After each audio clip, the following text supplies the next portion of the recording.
ওয়া ইয়াকুম মুহদাসাতিল উমুর, আর তোমরা সতর্ক সাবধান নতুন নতুন কাজগুলি থেকে। নতুন নতুন কাজ কিসের ব্যাপারে? দুনিয়ার না দিনের? ধর্মের ব্যাপারে, দিনের ব্যাপারে নতুন কাজ করবে না, দুনিয়ার ব্যাপারে নতুন কাজ করা যাবে না। আপনার কোম্পানিতে চাকরি করছেন, নবীর সাল্লাল্লাহু আলাইহি ওয়াসাল্লামের যুগে কোম্পানি ছিল নাকি? ওই যে কাব্বানি কোম্পানিতে নবীর যুগে ছিল না, সুতরাং এই চাকরি করা যায় হবে না, যায় বাড়িয়ে যায় নাকি? নবীর সাল্লাল্লাহু আলাইহি ওয়াসাল্লামের জামানায় এরকম একামা ছিল নাকি? নবীর সাল্লাল্লাহু আলাইহি ওয়াসাল্লামের জামানায় এরকম পাসপোর্ট ছিল নাকি? নবীর সাল্লাল্লাহু আলাইহি ওয়াসাল্লামের জামানায় প্লেন ছিল নাকি? নবীর সাল্লাল্লাহু আলাইহি ওয়াসাল্লামের জামানায় ক্যামেরা ছিল নাকি? নবী সাল্লাল্লাহু আলাইহি ওয়াসাল্লামের জামানায় মাইক ছিল নাকি? কিন্তু এগুলো দিন না দুনিয়া? সবগুলি দুনিয়া, সবগুলি দুনিয়া। এইটাও দুনিয়া, যদিও দিনের কথা রেকর্ড করছি, কিন্তু এটা দুনিয়া। তখনকার যুগে আলোচনা হয়ে গেল, হাওয়া বাতাসে উড়ে গেল, কিন্তু এই দুনিয়া দিয়ে এতটুকু আমরা লাভবান হচ্ছি ইসলামের ক্ষেত্রে যে এই দিয়ে আমরা ভালো কথাটিকে রেকর্ড করে রেখে দিলাম। যারা আমাদের সামনে এসে শুনলো না, তারা পরে শুনতে সক্ষম হবে, শোনার সুযোগ পাবে, এতটুকু হয়েছে। কিন্তু এটা দিনের কাজ, দিন নয়, এটা দুনিয়া, যেটাকে আমরা দিনের স্বার্থে ব্যবহার করছি, দিনের স্বার্থে ব্যবহার করছি। তো নতুন নতুন কাজ থেকে সাবধান কোন বিষয়ে? ধর্মীয় বিষয়ে। দিনের ক্ষেত্রে নতুন কাজ করা যাবে না, সুতরাং 5 ওয়াক্ত নামাজ 6 ওয়াক্ত করা যাবে, 17 রাকাত ফরজ 19 করা যাবে, হ্যাঁ, মাগরিব 3 রাকাত 5 রাকাত করা যাবে, ঈদ হচ্ছে 2টা, ঈদুল ফিতর, ঈদুল আজহা 3 ঈদ করা যাবে। তার ঈদ মিলাদুন নবী চলবে নাকি? ধর্মীয় বিষয়টা, ধর্মীয় বিষয় চলবে না। জি, ফাইন্না কুল্লা বিদাতিন দলালা, কারণ প্রত্যেক বেদাত হচ্ছে গুমরাহি। প্রত্যেক বেদাত হচ্ছে গুমরাহি। গুমরাহি মানে রাস্তা, গুম মানে হারিয়ে দেওয়া, আর রাহ মানে রাস্তা। রাস্তা হারিয়ে দেওয়া। কিসের রাস্তা হারাইলো? যে বেদাত করলো সে জান্নাতের রাস্তা হারিয়ে দিল। আমাদেরকে কোন রাস্তায় যেতে হবে? আমরা সবাই মুসলিম, কিন্তু কোন রাস্তায় যাচ্ছি? জান্নাতের রাস্তায় যাচ্ছি। সিরাতে মুস্তাকিমের শেষ প্রান্তে আছে কি? জান্নাত। এটা হচ্ছে হেদায়েতের রাস্তা। হেদায়েত মানে একবারে জান্নাতের রাস্তায় আছেন আপনি, ইহদিনাস সিরাতাল মুস্তাকিম। আর দলালা মানে হচ্ছে এই রাস্তাকে হারিয়ে ফেলা। জান্নাতের রাস্তা দিলেন হারিয়ে, জান্নাতের রাস্তা যখন হারিয়ে গেল তা যাবেন কোথায়? জাহান্নাম। শয়তান শিকার করবে, ডানে গেল শয়তান শিকার, বামে গেল শয়তান শিকার, সুতরাং কোথায় নিয়ে যাবে? জাহান্নামে নিয়ে যাবে। তো নবী সাল্লাল্লাহু আলাইহি ওয়াসাল্লাম কি বলেছেন এখানে ভালো করে দেখেন, ফাইন্না কুল্লা বিদআতিন দলাব, নিশ্চয়ই প্রত্যেক বেদাত হচ্ছে গুমরাহি। প্রত্যেক বেদাত হচ্ছে গুমরাহি। সবগুলি বেদাত গুমরাহি না কিছু কিছু বেদাত গুমরাহি?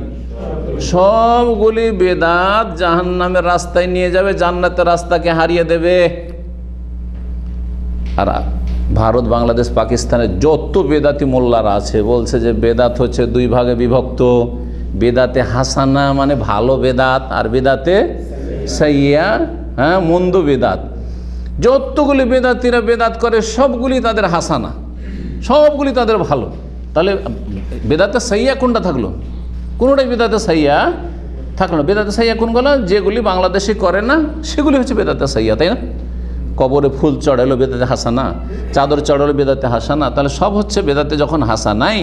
মিলাদ করলো বেদাতে হাসানা, নাওয়াইতো পড়লো বেদাতে হাসানা, ইক্তাদাইতো বিহাজাল ইমাম পড়লো বেদাতে হাসানা, সম্মিলিত মোনাজাত করলো বেদাতে হাসানা। সবই তো ভালো বেদাত হলো, তো মন্দ আর থাকলো কোথায়? ও যে পাকিস্তানিরা করে ওগুলো হচ্ছে বেদাতে সাইয়্যা না, হ্যাঁ। আর পাকিস্তানিরা বলে যে বাঙালিরা যেগুলো করে সেগুলো হচ্ছে বেদাতে সাইয়্যা, আমাদেরগুলো বেদাতে হাসানা, তাই না? আমরা সবুজ পাগড়ি পরি, আমাদেরগুলো বেদাতে হাসানা। আর এই বাঙালিরা সাদা পাগড়ি পরে, এগুলো হচ্ছে বেদাতে সাইয়্যা না, নাকি? জি হ্যাঁ, কুল্লু বিদাতিন দলালা, সবগুলি বেদাত হচ্ছে যা নবী সাল্লাল্লাহু আলাইহি ওয়াসাল্লাম ধর্ম বলে করেননি, তার সাহাবী 4 খলিফারা দিন বলে ইসলাম বলে করেননি, সেগুলি হচ্ছে বেদাতে দলালা। সবগুলি বেদাত, সবগুলি হচ্ছে কুল্লা বলেছেন। কিছুকে আরবিতে বলা হয় বাদ। যদি কিছু বেদাত যদি দলালা গুমরাহি হতো তো বলতে ফাইন্না বাদা বেদাতিন দলালা, কিছু কিছু বেদাত দলালা আছে। যেমন আল্লাহ কোরআন বলছে ইন্না বাদা জান্নে ইসমুন, কিছু কিছু ধারণা আছে সেগুলি গুনহার কাজ। খারাপ ধারণা করতে নেই, ভালো ধারণা করতে পারেন। লোকটা ভালো, মাশাআল্লাহ, ফখরুল ভাই বেশ ভালো মানুষ, মাশাআল্লাহ, সেলিম ভাই খুব দিনদার তাহাজ্জুদ গুজার মানুষ, মাশাআল্লাহ। যদি ভালো ধারণা রাখি তো গুনাহ হবে না, নাকি হবে? নাকি হবে, ভালো ধারণা।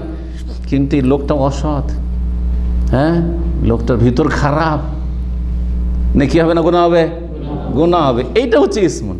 দেখেন, কিছু সন্দেহ ভালো, কিছু সন্দেহ খারাপ। কিছু অনুমান ভালো, জান মানে অনুমান, কিছু অনুমান করা, আইডিয়া করা ভালো, কিছু আইডিয়া করা। এই জন্য আল্লাহ সূরা হুজরাত ইন্না বাযাজ জান্নে ইসমুন, কিছু কিছু ধারণা বা অনুমান হচ্ছে গুনার কাজ। সবগুলি অনুমান তাহলে হ্যাঁ গুনার কাজ নয়, কিছু ভালো অনুমানও আছে, অনুমান করেছি ভালো কাজ করেছি, তাই না? আমার অনুমানটা আইডিয়াটা ঠিকই আছে, কথা বোঝা গেছে কি না? কিন্তু বেদাতের ক্ষেত্রে কি বলছেন? কুল্লা বেদাতিন, প্রত্যেক বেদাত হচ্ছে গুমরাহি। সুতরাং আর নাসাই, এটা তো তিরমিজির হাদিস। আর ওই যে সুন্নতি খুতবা যা আছে সেটা সহি বুখারী তো আছে, সহি। তারপরে কি বলছে সহি হাদিস আরেকটির নাসাইতে আছে, সেটাতে রয়েছে ওয়াকুল্লা দলালাতিন ফিন্নার, এটাও নাসাইতে রয়েছে।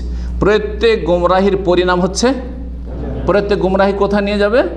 জাহান্নাম। যখন রাস্তা হারিয়েই দিলেন জান্নাতের, তাহলে নিয়ে যাবে কোথায়? ফিন্নার, জাহান্নামে নিয়ে যাবে। এই হচ্ছে নাসাইর হাদিস। ইমাম তিরমিজি বলছেন হাজা হাদিসুন হাসানুন সহিহ, এই হাদিসটি হাসান সহিহ।